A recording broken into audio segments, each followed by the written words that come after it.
नापाक मंसूबे लेकर जिस ड्रैगन ने भारत की ओर बढ़ने की हिमाकत की थी, वो ड्रैगन अब उल्टे पांव लौट रहा है। गलवान में उसके तंबू उखड़ चुके हैं और खबर है कि उसकी सेना 1 से 1.5 किलोमीटर पीछे चली गई है।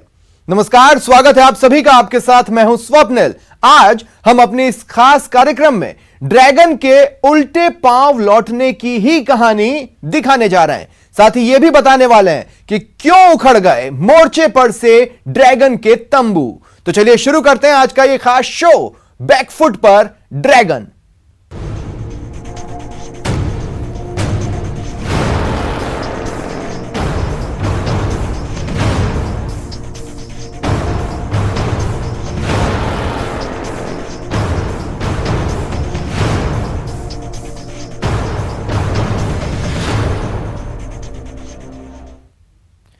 गलवान में बलवान हिंदुस्तानी जवानों से मात खाए चालबाज चीनी सेना अब विवादित जगह से पीछे हट गई है।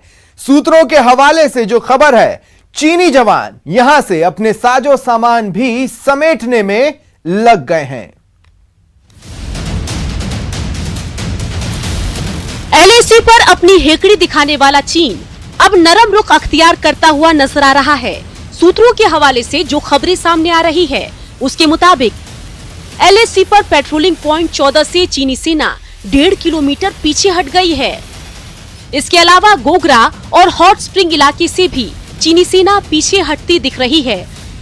खबर है कि यहां से चीनी सेना डिसएंगेजमेंट प्रक्रिया के तहत पीछे हटी है।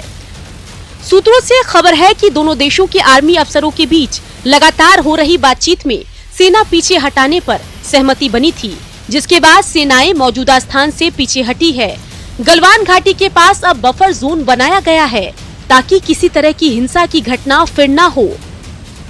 बता दें कि पेट्रोलिंग पॉइंट 14 वही जगह है जहां 15-16 जून की दरमियानी रात झड़प हुई थी। झड़प में 20 भारतीय सैनिक चीनी सैनिकों से लड़ते हुए शहीद हुए थे। इस झड़प के दौरान चीन के भी 40 से अधिक सैनिक मारे गए थे। इस घटना के बाद दोनों देशों में तनाव काफी बढ़ गया। हालांकि इस तनाव को कम करने के लिए दोनों देशों की तरफ से लगातार कोशिशें चल रही है और अब उसी कोशिशों का नतीजा है कि चीनी सैनिक कुछ जगहों से पीछे हटते दिख रहे हैं। लगातार जो है कई दौर की बातचीत हुई, 3 बार जो है कोर कमांडर लेवल की बातचीत हुई, ब्रिगेडियर लेवल की बातचीत तकरीबन 12 बार से ज़्यादा बार हो चुकी है। और ऐसे में अब अगर ये ग्राउंड पे नज़र आ रहा है, हालांकि किसी भी कारणवश हो, अगर ये ग्राउंड पे नज़र आ रहा है तो ये भारत का एक मजबूत रुख है जो कि दिखा रहा है कि भारत ने साफ कर दिया है कि वो जो है अपने एरिया को जो है सिक्योर करना जानता है। जैसे जैसे उसने अपनी डिप्लॉयमेंट बढ़ाई थी, भारतीय सेना ने भी अपनी डिप्लॉयमेंट उसी तर्ज पर तेजी से आगे बढ़ाया था। और शायद यही वजह है कि चीन को इस बात का घबराहट जरूर महसूस होने लगी थी कि अगर भारत इतनी तादाद में अगर सेना बढ़ा रहा है तो जाहिर सी बात है कि अब वो पीछे हटने वाला नहीं है। उनकी जो चाल है इंचिंग फॉरवर्ड पॉलिसी की, जो कि इंच करके जो है ज़मीन हथियाते हैं, अब इस इलाके में वो पॉसिबल नहीं होगी। और शायद हो सकता है कि यही वजह है कि अब जो है चीन के जो सुर है वो नरम पड़ते नजर आ रहे हैं। लेकिन गलवान के गहराई वाले इलाकों में चीन के बख्तरबंद वाहन अभी भी मौजूद हैं। इसके अलावा ईस्टर्न लद्दाख बॉर्डर पर गलवान घाटी के पास पैंगोंग लेक तक चीनी सेना और भारतीय सेना आमने सामने है और लद्दाख के देपसांग में भी चीन नया मोर्चा खोलने की तैयारी में दिख रहा है। ऐसे में भारत को इस मुद्दे पर गहराई से नजर बनाए रखने की जरूरत है। Bureau report, news 18 network. Galwan वो जगह है जहां ड्रैगन के लिए टिकना मुश्किल था। आइए अब बताते हैं गलवान में चीनी सेना को भारतीय जवान के साथ साथ किस कुदरती कहर का सामना करना पड़ रहा है।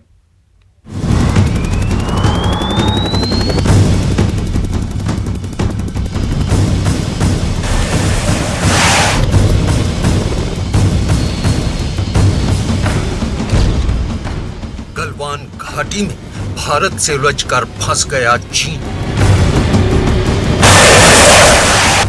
गलवान घाटी में एक गलती भी चीन को पड़ेगी भारी।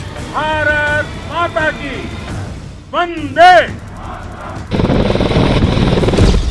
गलवान घाटी बन सकती है चीनी सैनिकों के लिए मौत की घाटी। गलवान घाटी में कुदरत बनेगी चीनी फौज का काल। गलवान घाटी में एक छोटी सी गलती भी चीन की सेना के लिए भारी पड़ सकती है, क्योंकि गलवान को दुनिया का सबसे मुश्किल भरा युद्ध क्षेत्र कहा जाता है। गलवान घाटी की भौगोलिक परिस्थितियों को जानने वाले लोगों के मुताबिक चीन के लिए एलएसी पर अपनी सीमा में रहना भी किसी चुनौती से कम नहीं है। भले ही चीन अपनी सीमा में रहते हुए जिद पर अड़ा है, लेकिन इस हकीकत से चीन भी बखूबी वाकिफ है कि गलवान घाटी में हर गुजरते दिन के साथ उसके सैनिकों के लिए दिक्कतें बढ़ती जा रही हैं। ये वो जमीनी हकीकत है जिससे चीन भी नजर नहीं फेर सकता। दरअसल गलवान घाटी में चीन की सेना को भारतीय जवानों के साथ साथ कुदरत के कहर से भी बचने का रास्ता निकालना होगा, जिससे वो अभी अपनी जिद में अनजान बनने का नाटक कर रहा है। मैं इस वक्त लेह में हूँ। जुलाई का महीना है और तापमान लगभग 15 डिग्री सेल्सियस। यहाँ से 220 किलोमीटर दूर गलवान घाटी में इस वक्त तापमान 0 डिग्री सेल्सियस के आसपास है और वहीं सामने चीन अपनी फौज के साथ डटा हुआ है। जानकारों का कहना है कि आने वाले दिनों में चीन को अपनी फौज को वहां रख पाना बहुत मुश्किल होने जा रहा है। जानकार इसकी वजह बताते हैं कि आने वाले दिनों में तापमान तेजी से नीचे गिरेगा और चीन के लिए अपने सैनिकों को वहां रख पाना मुश्किल काम होगा। चाइना को उस पूरे एरिया में सस्टेन कर पाना विंटर के समय में बहुत ही दुष्कर साबित होगा। और वर्तमान समय में भी अगर देखें तो गलवान रिवर का जो वाटर लेवल है, यदि वो लगातार बढ़ता है तो भी वर्तमान में जो गलवान में चाइना ने इनकर्जन कर रखा है, अपने टेंट वगैरह लगा रखे हैं, उसके डूबने की स्थिति पैदा हो जाएगी। चाहे वो गलवान रिवर का एरिया हो, चाहे पैगांग सो का एरिया हो, चाहे हॉट स्प्रिंग हो, चाहे गोगरा पोस्ट हो, उन सभी एरियाज में चाइना को रिवर का जो वाटर बढ़ने की वजह से सस्टेन कर पाना भी मुश्किल हो सकता है। गलवान घाटी को जानने वालों के मुताबिक एलएसी पर अपनी सीमा में मौजूद चीन की सैन्य टुकड़ियों को अपनी सीमा में और पीछे हटना पड़ेगा। ये उनकी मजबूरी है और अगर वो अपनी सीमा में पीछे नहीं हटे तो कुदरत उन्हें पीछे हटने के लिए मजबूर कर देगी, क्योंकि गलवान घाटी को दुनिया का सबसे मुश्किल युद्ध क्षेत्र माना जाता है। गलवान घाटी की ऊंचाई करीब 14,000 फीट है। गलवान घाटी का मौसम जानलेवा है। गलवान घाटी में गर्मियों में भी तापमान 0 या उससे कम रहता है। गर्मियों में बर्फ पिघलने के बाद श्योक और गलवान नदी के पानी का स्तर बहुत बढ़ जाता है। ऐसे में चीन की सेना का गलवान नदी के आसपास आना उसके जवानों के लिए खतरनाक होगा। दिसंबर से जनवरी के महीनों में गलवान घाटी का तापमान -20 डिग्री सेल्सियस तक गिर जाता है। गलवान घाटी में आने वाले बर्फीले तूफान और हिमस्खलन भी चीनी सैनिकों की दिक्कतें बढ़ा सकते हैं। दुनिया भर में इस तरह के युद्ध क्षेत्र में तैनात सैनिकों के लिए अलग तरह की किट बनाई जाती है ताकि वो मुश्किल हालात का सामना कर सकें। इस किट में थर्मल इंसोल, अलग तरह के जूते और चश्मे, सोने के लिए खास तरह की किट, पर्वतारोहण के सामान और हिमस्खलन की सूचना देने वाले यंत्र शामिल होते हैं। इन यंत्रों के जरिए ही सैनिक मुश्किल परिस्थितियों में अपने देश की सुरक्षा के लिए डटकर खड़ा रहता है। जानकारों का भी मानना है कि गलवान घाटी में सीमा विवाद के मुद्दे पर फिलहाल चीन सेना के पास 3 विकल्प हैं। पहला विकल्प एलएसी क्रॉस करना। अगर चीन की सेना एलएसी क्रॉस करती है तो यकीनन जंग होगी। जंग की सूरत में चीन को ही इसका नुकसान उठाना पड़ेगा। दुनिया में अकेला पड़ चुका चीन भारत और उसके मित्र देशों की सेना का मुकाबला नहीं कर पाएगा। दूसरा विकल्प एलएसी के पास अपनी सीमा में रहना। अगर चीन एलएसी पर अपनी सीमा में रहते हुए अपने सैनिकों को वहीं तैनात रखता है तो भी उसकी फौज को कुदरत की मार को झेलना पड़ेगा और चीन को बेवजह अपने सैनिकों की जान और माल का नुकसान उठाना पड़ेगा। तीसरा विकल्प एलएसी पर अपनी सीमा में पीछे हटना। एलएसी पर अपनी सीमा में पीछे हटना ही चीन के लिए इकलौता अक्लमंदी भरा फैसला है, क्योंकि इससे जंग का खतरा नहीं रहेगा। इससे भारत और चीन के बीच सीमा विवाद सुलझाने में मदद मिलेगी। चीन को अपने सैनिकों की जान और माल का नुकसान नहीं उठाना पड़ेगा। अगर भारत और चीन के बीच सीमा विवाद सुलझता है तो दोनों देशों के व्यापारिक रिश्ते भी सुधर सकते हैं। लेकिन यदि चाइना को सद्बुद्धि आती है, यदि चाइना विजडम से काम लेता है और अपने पूर्व स्थिति में पहुंच जाता है, अप्रैल 2020 का स्टेटस को यदि वो बहाल कर देता है, तो वही चाइना के लिए बेहतर होगा और ये भारत और चाइना के संबंधों के लिहाज से भी बेहतर होगा। भारत और चाइना जो दो विश्व की सबसे बड़ी जनसंख्या वाले देश हैं, उनके बीच में अगर बेहतर संबंध हो तो बेहतर है, लेकिन दो सबसे बड़ी जनसंख्या वाले देशों के बीच के जो संबंध हैं वो सहयोग के ऊपर आधारित हों तो ज़्यादा अच्छा है। सुरक्षा जानकारों का भी मानना है कि तीसरे विकल्प को मानने में ही चीन की भलाई भी है।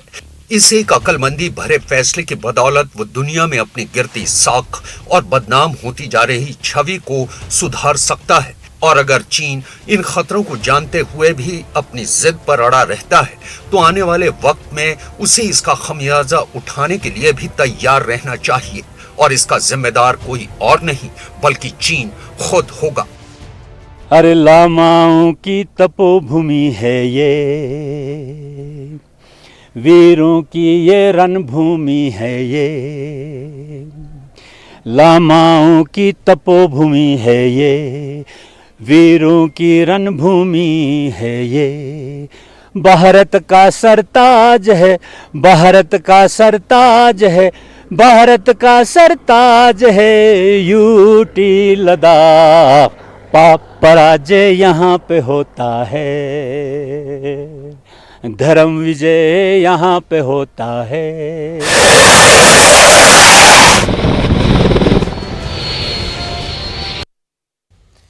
चीन के पीछे हटने की वजह हिंदुस्तान की वो सामरिक शक्ति है जिसकी एक झलक से ही ड्रैगन के होश उड़ गए थे और वो समझ गया था आज का भारत 1962 का भारत नहीं है जिसे वो आंखें दिखा सके, जिसकी जमीन पर वो अपने नापाक कदम रख सके।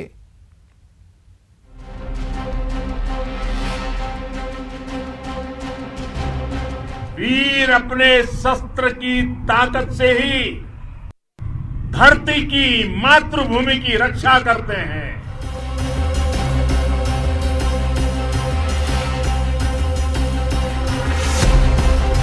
दुनिया के आधुनिक से आधुनिक तकनीक भारत की सेना के लिए ला रहे हैं।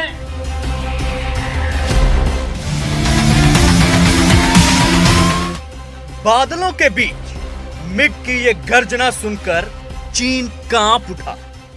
वीर अपने शस्त्र की ताकत से ही धरती की, मातृभूमि की रक्षा करते हैं।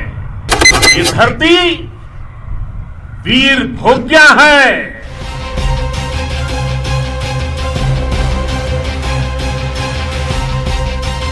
सुखोई की हुंकार से थर थर कांप रहा है चीन। कमजोर शांति की पहल नहीं कर सकता। वीरता ही शांति की पूर्व शर्त होती है। भारत और रूस की दोस्ती ने शी जिनपिंग के माथे पर पसीना ला दिया है।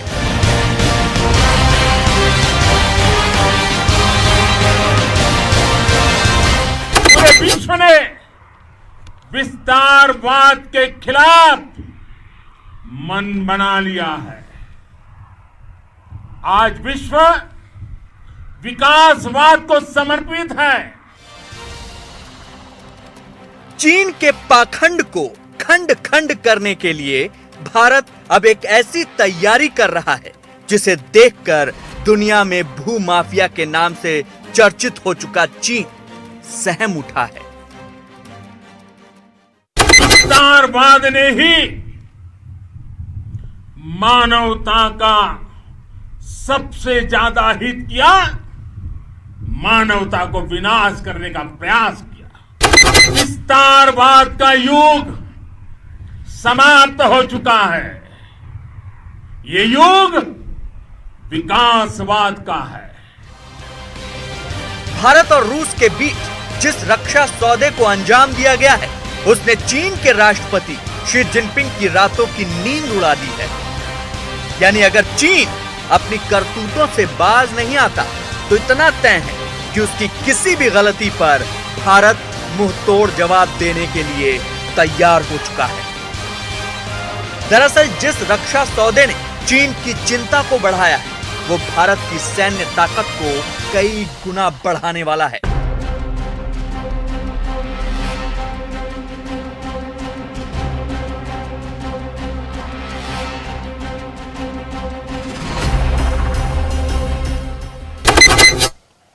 2 जुलाई 2020 भारत और रूस के ऐतिहासिक रिश्ते की वो तारीख है जिसने चीन में हड़कंप मचा दिया है। इस दिन प्रधानमंत्री नरेंद्र मोदी और रूस के राष्ट्रपति व्लादिमीर पुतिन के बीच लंबी बातचीत हुई और इसी बातचीत में 33 लड़ाकू विमान के सौदे पर मुहर लगी। गौरतलब है कि यह सौदा उस वक्त हुआ है जब LAC पर भारत और चीन के बीच जबरदस्त तनाव है और चीन सीमा पर मुस्तैदी बढ़ा रहा है। चीन के खिलाफ इस चक्रव्यूह को तैयार करने में सबसे बड़ी भूमिका उन मिग और सुखोई विमानों की होगी, जिनकी खरीद के लिए रूस और भारत के बीच 38,900 करोड़ रुपए की डील हुई है। इस डील के तहत हाईटेक तकनीक से लैस 33 फाइटर जेट को मंजूरी दी गई है, जिनमें 21 MiG-29 और 12 सुखोई 30 फाइटर जेट शामिल हैं। इसके अलावा पहले से मौजूद 59 MiG-29 को अपग्रेड भी किया जाएगा। साथ ही S-400 एयर डिफेंस सिस्टम की डिलीवरी भी भारत में अब जल्द होने वाली है।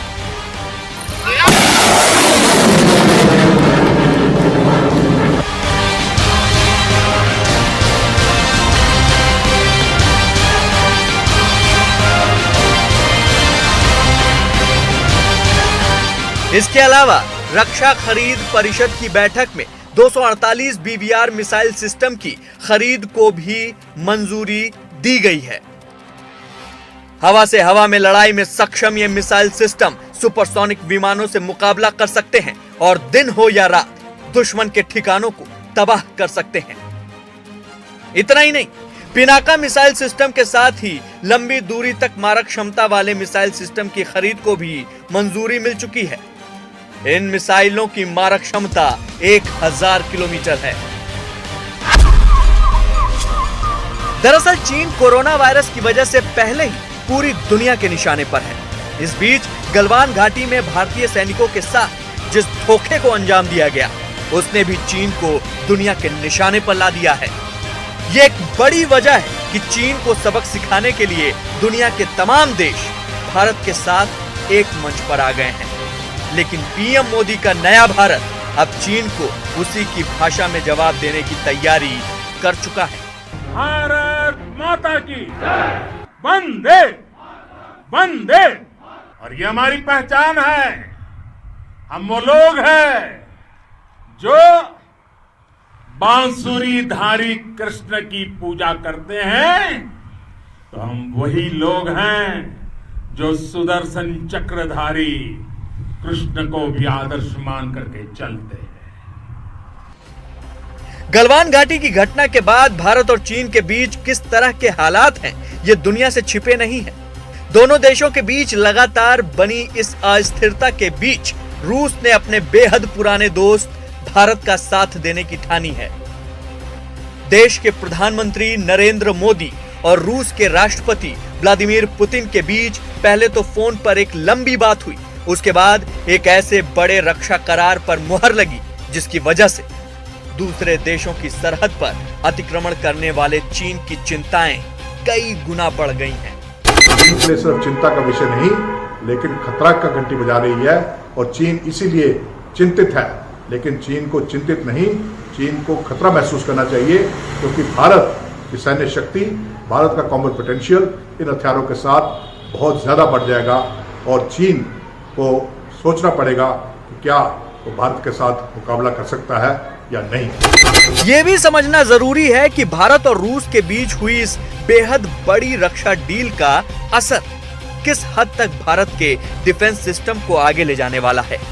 दरअसल 21 नए मिग और 29 लड़ाकू विमानों के भारत की सेना में शामिल होने से भारतीय सेना का हवाई दस्ता बेहद ताकतवर होने जा रहा है।